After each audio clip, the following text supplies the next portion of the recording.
Hello students, आज फिर से हम लोग ट्रिग्नोमेट्री के कुछ फिगर बेस्ड न्यूमेरिकल्स को सॉल्व करेंगे और देखेंगे इसको कैसे हम बहुत इजी तरीके से सॉल्व कर पाते हैं। ठीक है, तो इसमें पहला फिगर मैंने आपके सामने रखा हुआ है। इसमें आप ध्यान से देखो, इसमें कुछ वैल्यूज़ आपको ऑलरेडी गिवन है और कुछ आपको फाइंड करने को कही जाएगी। जैसे इस फिगर में अगर आप ध्यान से देखो तो इसमें बी डी की लेंथ यहाँ पर 40 दी गई है। ठीक है, बी डी की लेंथ 40 दी गई है, ये एंगल 30 डिग्री है, ये 45 है। आपको यहाँ पर ए सी फाइंड करना है, this length you have to find. ठीक है, तो एक बार इस क्वेश्चन को आप अपने एंड से ट्राई करो, नहीं होता है तो फिर उसके बाद मैं सोल्यूशन इसको कर रहा हूँ।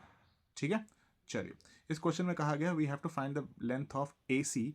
तो इससे पहले आपको फिगर में कुछ चीज़ें अपनी तरफ से मेंशन करनी पड़ेगी। लेट सपोज मैंने जैसे कि कहा कि ए सी, जो कि यहाँ पर एक्चुअली राइट एंगल ट्राइंगल की ये हाइट है, तो इसको मैंने एच कंसिडर कर लिया। ठीक है, बेस का एक पार्ट जिसको हम डी सी कह रहे हैं, इसको हम यहाँ पर एक्स कंसिडर कर लेंगे। ठीक है, तो इसमें कन्फ्यूजन कम होता है और क्वेश्चन में गलती होने के चांसेस बहुत कम हो जाते हैं। ठीक है, तो चलिए शुरू करते हैं। पहली बात, हम ट्राइंगल लेंगे ए बी सी। ठीक है, इन ट्राइंगल, ठीक है, ए बी सी। ध्यान से देखिएगा, इस ट्राइंगल में ये एंगल हमारा 30 डिग्री है, ये पूरा बी सी आपका यहाँ पर बेस है और इस 30 डिग्री के सामने वाली साइड परपेंडिकुलर ए सी है। तो इसमें अगर हम रिलेशन निकालते हैं तो टैन लगाएंगे। ठीक है, टैन 30 अगर हम यहाँ पर पुट करते हैं तो टैन 30 हो जाएगा आपका परपेंडिकुलर अपॉन बेस। ठीक है, परपेंडिकुलर यहाँ पर हमने एच कंसिडर किया है और बेस में अगर आप ध्यान से देखो तो बेस यहाँ पर पूरा बी सी है। ठीक है, यहाँ से लेकर यहाँ पूरा बेस है, जिसमें ये वाला पार्ट हमें 40 ऑलरेडी पता है, इसमें ये एक्स हमने एक्स्ट्रा किया हुआ है। तो इस कंडीशन में अगर हम इसको लिखते हैं तो हम लिख सकते हैं बी सी को 40 प्लस एक्स।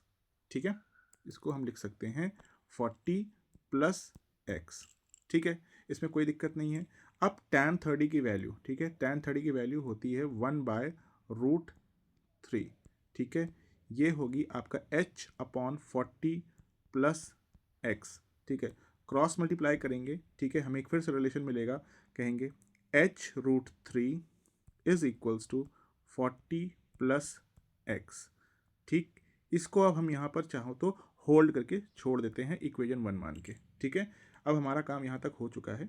अब हम आगे चलते हैं। इस बार हम एक दूसरा ट्राइंगल लेते हैं। ठीक है, ए सी डी। ठीक है, इस बार ट्राइंगल होगा ए डी सी या ए सी डी, ट्राइंगल को हम लेने वाले हैं। ठीक है, तो लिख देते हैं इसको हम दोबारा से।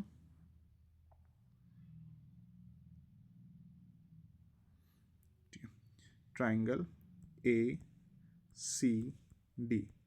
ठीक, क्या है इसमें एंगल जो गिवन है वो 45 डिग्री है। देखिए यहाँ पर ये एंगल 45 डिग्री, 45 के सामने की साइड फिर से एच हमारे लिए परपेंडिकुलर होगा और इस बार बेस सिर्फ आपका इतना पार्ट है। ठीक है, एक्स। तो इस कंडीशन में हम फिर से टैन ही यहाँ पर यूज़ करेंगे और लिखेंगे tan 45 degree is equal to h upon x. ठीक है, tan 45 is equals to h upon x. ठीक है, टैन 45 की वैल्यू हमें पता है क्या होती है, 1। ठीक है, तो इस कंडीशन में एच अपॉन एक्स इसके इक्वलेंट हो गया, और या हम इसको क्रॉस मल्टीप्लाई करेंगे तो हम लिख सकते हैं h is equals to x. ठीक है, h is equals to x. अब ये इक्वेशन 2 से हम h की वैल्यू या x की वैल्यू को यहाँ पर पुट करें। अब यहाँ पर h ही फाइंड करना है तो हम x की जगह पर h पुट कर देते हैं। मतलब यहाँ से h की वैल्यू जो कि x है उसको आप पुट कर दो इसके जगह पर, तो यहाँ पर भी h हो जाएगा और इक्वेशन आपकी बन के तैयार होगी h√3 equals to 40 plus h। ठीक है, कोई प्रॉब्लम नहीं है, मैंने इसमें इस इक्वेशन को ही यहाँ पर यूज़ किया है और यहाँ पर x की जगह पर h पुट किया है। ठीक है, अब इसको सिर्फ सॉल्व करना है और h जो कि हमारा AC है वो हम इजीली फाइंड कर पाएंगे। ठीक है, चलिए इस h को इधर सेंड करो। ठीक है, तो h√3 आपका ऑलरेडी है, ये h इधर प्लस में है, इधर आके सब्ट्रैक्शन में हो जाएगा और ये इक्वल टू 40 हो जाएगा। दोनों में से आप h को ले लीजिए common, this will be √3 -1 equals to 40। ठीक है, कोई प्रॉब्लम नहीं है इसमें। आगे देखो, अब h को इधर ही छोड़ो, इस √3 - 1 को 40 के अपॉन में, ठीक है, इधर न्यूमरेटर में है तो इधर जाएगा तो डिनोमिनेटर में हो जाएगा, ठीक है। अब यहाँ से आपके पास बहुत सारे ऑप्शंस हैं कि आप इसको कैसे सॉल्व करते हो। एक बहुत फेमस तरीका आपने पढ़ रखा है कि सर अगर डिनोमिनेटर में कोई भी इर्रेशनल नंबर है, जैसे √3 - 1 यहाँ पे इर्रेशनल नंबर है, तो इसके कॉन्जुगेट से हम मल्टीप्लाई करके इसका रैशनलाइजेशन कहते हैं, ठीक है। तो रैशनलाइजेशन में क्या करते हैं, इसका कॉन्जुगेट हो जाएगा, ये √3 - 1 है तो ये √3 + 1 कर देंगे, और √3 + 1 को हम यहाँ पर भी करते हैं। इस मैथड को हम लोग कहते हैं कि रैशनलाइज कर रहे हैं हम इसको, ठीक है। तो इसमें ध्यान से देखो, इसका आगे का पार्ट मैं यहाँ करता हूँ। 40, ठीक है, 40 √3 + 1, ये आपका न्यूमरेटर में एज इट इज रहेगा बेटा, ध्यान रखिएगा। 40 को हमने √3 से एज इट इज मल्टीप्लाई कर दिया। अब नीचे देखो a - b, a + b, मतलब a² - b² का फॉर्मूला अप्लाई होगा।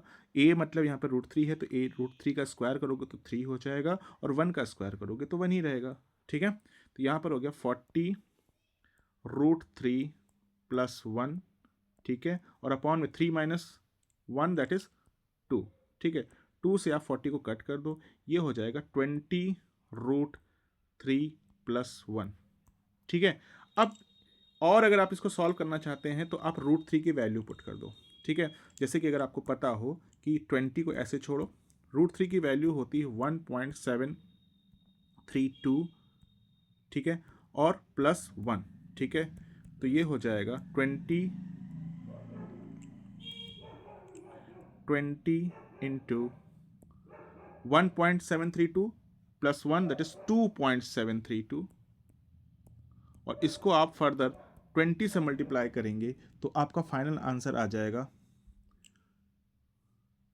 54, मैं यहाँ पे लिख देता हूँ, ठीक है, बड़े 54.64, इसको आप मल्टीप्लाई करके चेक कर लीजिएगा, ठीक है। ये आपका क्या निकला है बेटा, ये आपका h निकला है, और h हमें इस फिगर में हमने h किसको कंसिडर किया था, h AC को था, और AC की लेंथ ही हमारी 54.64 आ गया, ठीक है। यूनिट आपकी मीटर में है तो इसको मीटर में मेंशन कर दीजिएगा, ठीक है। इस टाइप के क्वेश्चंस को हम लोग इस तरीके से सॉल्व करते हैं। इसको क्वेश्चन को अगर आप एक बार फिर से देखोगे तो आपका पूरा प्रोसेस समझ में आ जाएगा।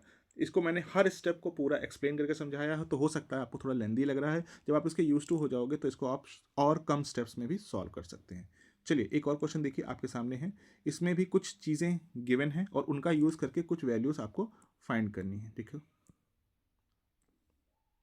यहाँ पे आपको BD फाइंड करना, BD मतलब ये वाली लेंथ, ठीक है, और फिर इसके बाद एंगल C मतलब ये थीटा, जिसको हम थीटा के टर्म्स में लिख रहे हैं, और साथ में BC ये टोटल बेस हमें फाइंड करना है। तो 3 स्टेप्स में ये क्वेश्चन होगा। तो चलिए शुरू करते हैं with the very first question. पहले आप लोग एक बार अपने एंड से ट्राई कर लो, नहीं होता है तो फिर आप देख सकते हो। चलो देखो, BD एक्चुअली इस ट्राइंगल का पार्ट है। किस ट्राइंगल का पार्ट है बेटा, ABD का, ठीक है।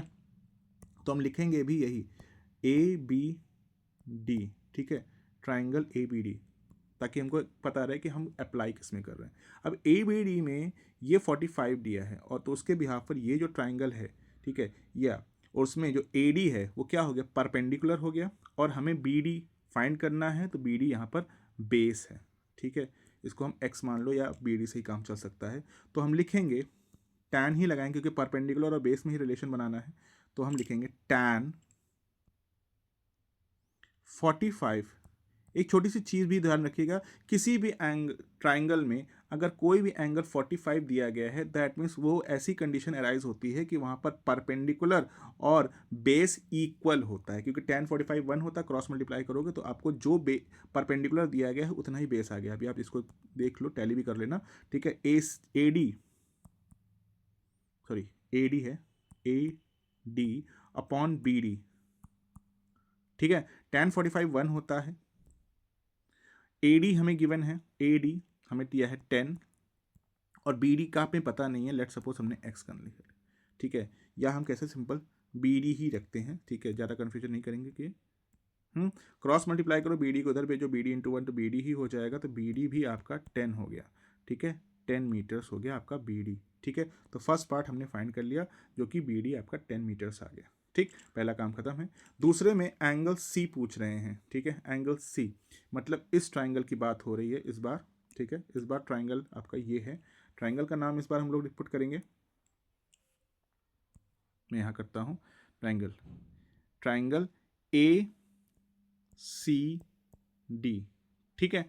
इसमें अगर आप ध्यान से देखो तो हमें क्या क्या दिया गया है, हमें परपेंडिकुलर दिया गया है, हमें हाइपोटेनस दिया गया है। अब एक ऐसे रिलेशन को आप रिकॉल करो जिसमें परपेंडिकुलर या और हाइपोटेनस के बीच में वो कंपैरिजन होता है, तो दो चीज़ें होती, या तो आप साइन ले लो या तो आप कॉसेक ले लो, ठीक है। तो अगर हम साइन लेते हैं, ठीक है, हमें जो साइड्स दिए गई हैं हम उसी का ही यूज़ करके अननोन वैल्यूज़ को फाइंड करते हैं ताकि हम इजीली उसको यूटिलाइज कर पाएँ कि हमारे पास क्या क्या गिवन है।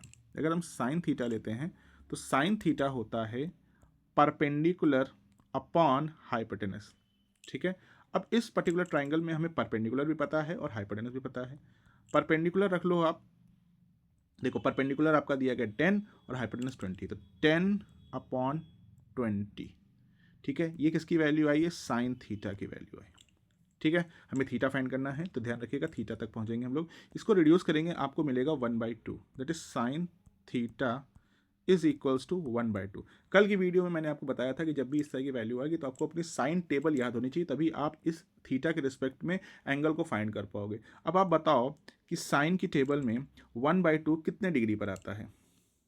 सिंपल सी चीज़ है कि साइन की अगर आप टेबल देखते हो तो उसमें 1/2 आता है, कितने डिग्री पर आता है, तो आप कहोगे साइन साइन 30 पर ऐसा होता है, यहाँ पर साइन 30 पर, दैट मीन्स थीटा की वैल्यू यहाँ पर 30 हो गई, ठीक है। थीटा आपका 30 आ गया है, इजी है। चलो इसमें हमने सेकेंड पार्ट भी कर लिया, थीटा हमारा 30 डिग्री आ गया, ठीक है। मैं इसको थोड़ा रफली कर रहा हूँ ताकि जल्दी जल्दी में ज़्यादा क्वेश्चन करवा पाऊँ, ठीक। अब बात आती है थर्ड वाले में, जैसे हमें बी सी फाइंड करना है, बी सी मतलब कंप्लीट लेंथ। बी सी का एक पार्ट ए डी हम ऑलरेडी कैलकुलेट कर चुके हैं, बस डी सी और हो जाए तो हम दोनों को ऐड कर दें, ठीक है। तो इस बार हमारा ट्राइंगल ए सी डी ही रहेगा, ठीक है, ए सी डी ही रहेगा, ठीक है। लगाना है इस बार हमें टैन, क्यों, क्योंकि परपेंडिकुलर गिवन है, बेस हमें निकालना है, तो टैन 30 की वैल्यू,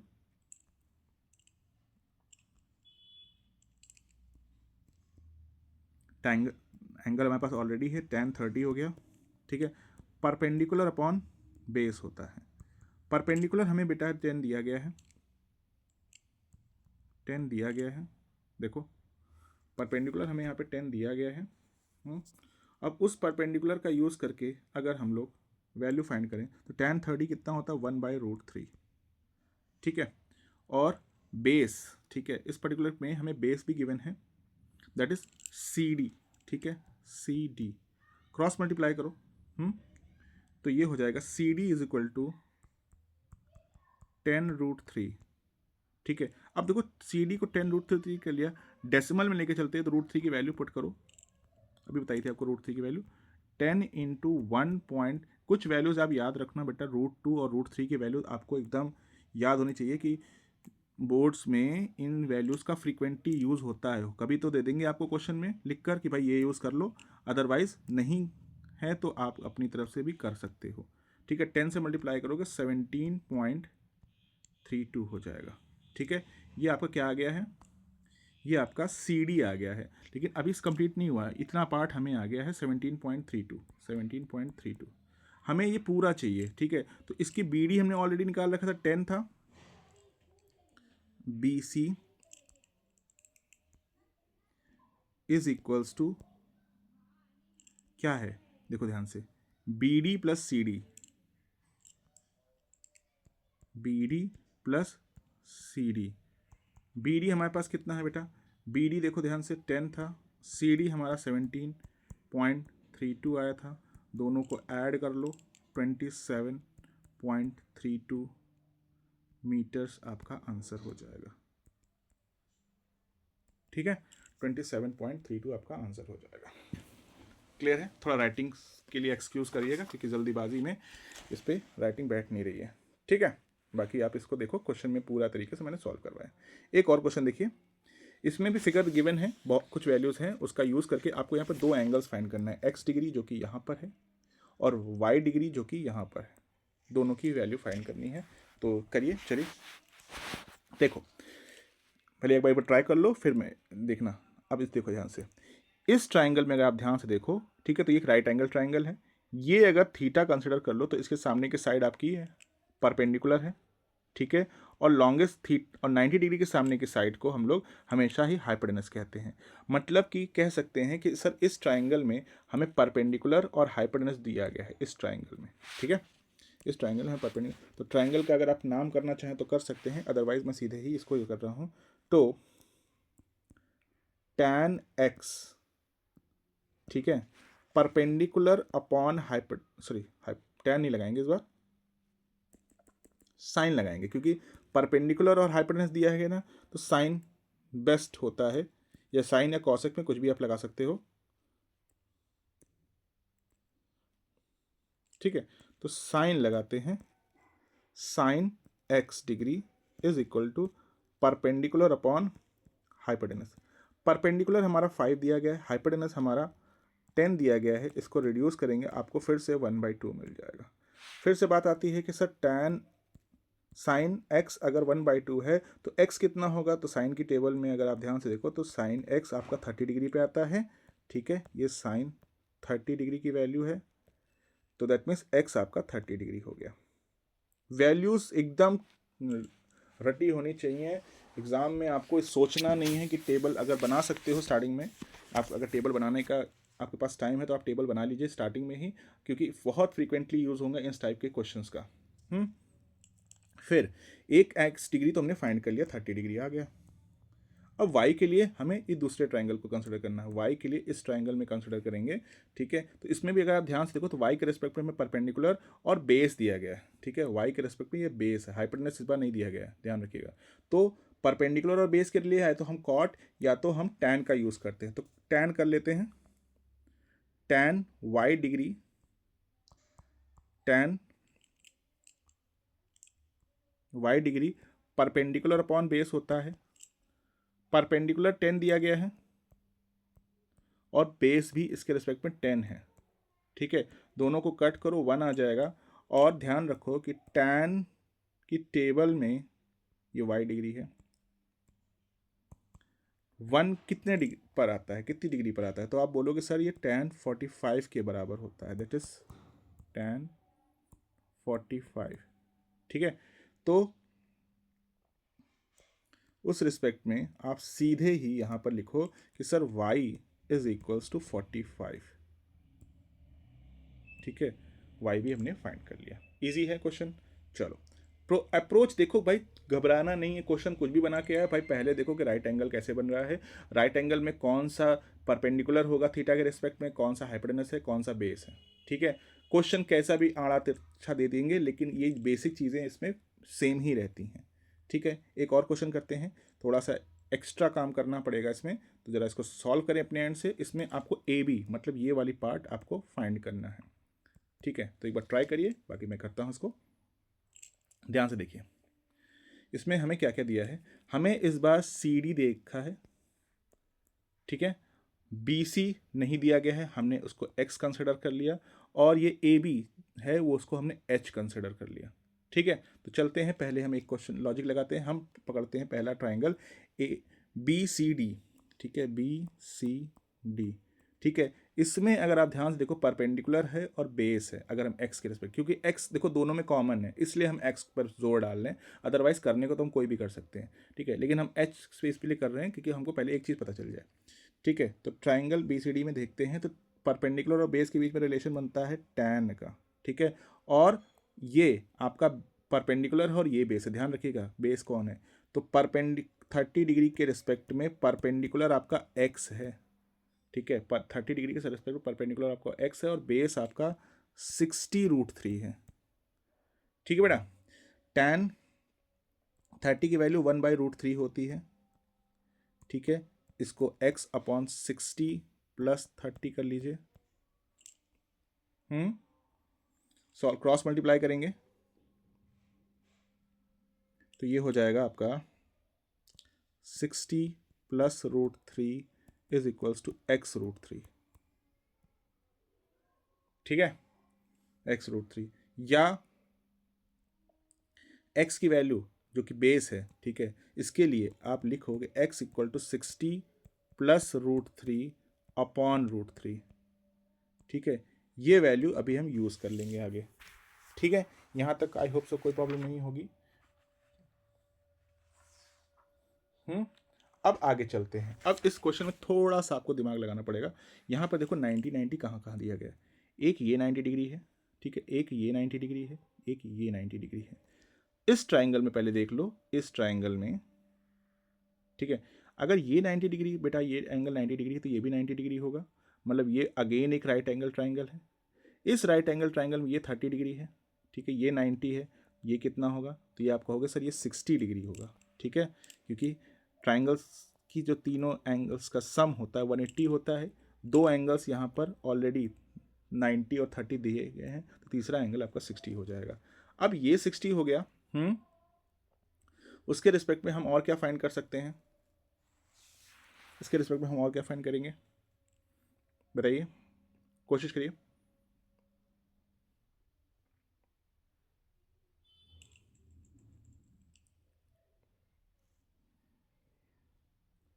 देखो ये दोनों लाइंस का ये जो एंगल्स है ना बेटा, ये दोनों आपके पहली बात तो पैरेलल है। क्यों पैरेलल है, आपने लाइंस एंड एंगल्स में एक टॉपिक पढ़ा होगा कि भाई जब दो पैरेलल लाइंस को कोई ट्रांसवर्सल कट करते हैं तो उनके बीच के अगर, ठीक है, ये एंगल दोनों 90 90 हो जाते हैं तो ये दोनों लाइंस को हम पैरेलल कह लेते हैं। तो ये दोनों लाइंस पैरेलल हैं।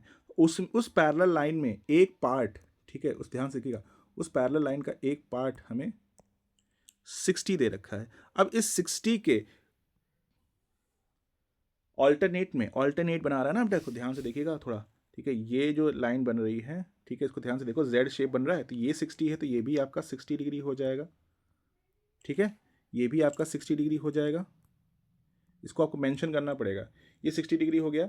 अब इस 60 डिग्री के रिस्पेक्ट में हमारे पास एक फिर से राइट एंगल ट्राइंगल बन के तैयार है, ठीक है, एक फिर से राइट एंगल ट्राइंगल बन के तैयार हो गया है। फिर से देखो, इस राइट एंगल ट्राइंगल में हमें बेस पता है एक्स के टर्म्स में ही, ठीक है, कुछ वैल्यू है उसको हम यूज़ करेंगे और उसका यूज़ करके हम एच को फाइंड करेंगे। चलो देखो, अगर इसमें ही हम लगाएंगे एक बार फिगर में, तो हम लिखेंगे ट्राइंगल ए बी सी में, ठीक है। ये 60 कैसे हुआ है, क्यों, ये दोनों एंगल्स आपके ऑल्टरनेट इंटीरियर एंगल्स बना रहे हैं between the two parallel lines, तो इस रिस्पेक्ट में आप ट्राइंगल पकड़ो ए बी सी, ठीक है, और इसमें 60 के सामने वाली साइड परपेंडिकुलर है, ठीक है, 60 के सामने वाली साइड परपेंडिकुलर है और हमें बेस निकालना है, तो tan 60 degree is equals to perpendicular में कौन है बेटा, बी सी है, बी सी आपका परपेंडिकुलर हो, बेस में कौन है, ए बी, ठीक है। तो बी सी की वैल्यू एक्स वाली ही है 60 प्लस √3 अपॉन √3, और इसके साथ में ये जो अपॉन में ए बी है ये अननोन है तो इसको हमने एच मान लिया, और ये रूट इसकी कितनी वैल्यू होती है ये, ठीक है। यहाँ तक आई होप सो कोई प्रॉब्लम नहीं होगी। आगे देखो, इसके आगे क्या कर सकते हैं, क्रॉस मल्टीप्लाई करते हैं, ठीक है, एच, या सिंपल से बोलो इस एच को आप इधर भेज दो। मैं एक स्टेप आपका यहाँ पर स्किप कर रहा हूँ, मैं सीधे सीधे इस एच को इसके साथ कर रहा हूँ। मुझे लग रहा है कि आप लोग को ये चीज़ पता है, ठीक है, कि मैं क्यों कर रहा हूँ, क्योंकि फ्रैक्शन के अपॉन में फ्रैक्शन होता है तो उसको हम इस तरीके से लिख सकते हैं। अब ध्यान से देखो, ये वाला पूरा पार्ट इधर चला जाएगा, ठीक है, इसके बाकी का पार्ट मैं इधर कर रहा हूँ, तो √3 3 हो गया, 3√3 h is equal to 60 plus √3, ठीक है। आगे देखो, h is equal to 60 plus √3 upon 3, ठीक है। अब इसको आप चाहो तो थोड़ा सा रेशनलाइज कर लो या सॉल्व कर लो, तो क्या हो जाएगा देखो, 60 को करोगे तो ये आपका 20 और √3 अपॉन 3,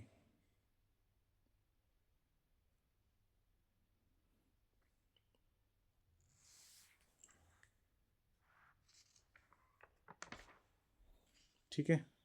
तो ए बी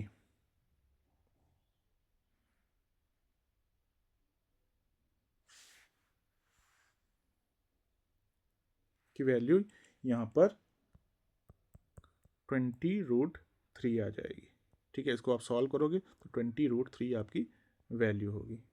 ठीक है, आई होप सो आज की वीडियो आपको इंफॉर्मेटिव लगी होगी। प्रैक्टिस के लिए अच्छे क्वेश्चंस हैं, इन सारे क्वेश्चंस को आप मल्टीपल टाइम्स प्रैक्टिस करो बेटा। ऐसे ही और वीडियोस आपको रोज़ मिलते रहेंगे।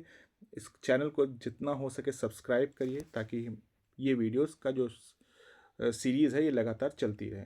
ठीक है, ओके बेटा, आज के लिए इतना ही रखते हैं, मिलते हैं फिर आपसे अगले वीडियो में।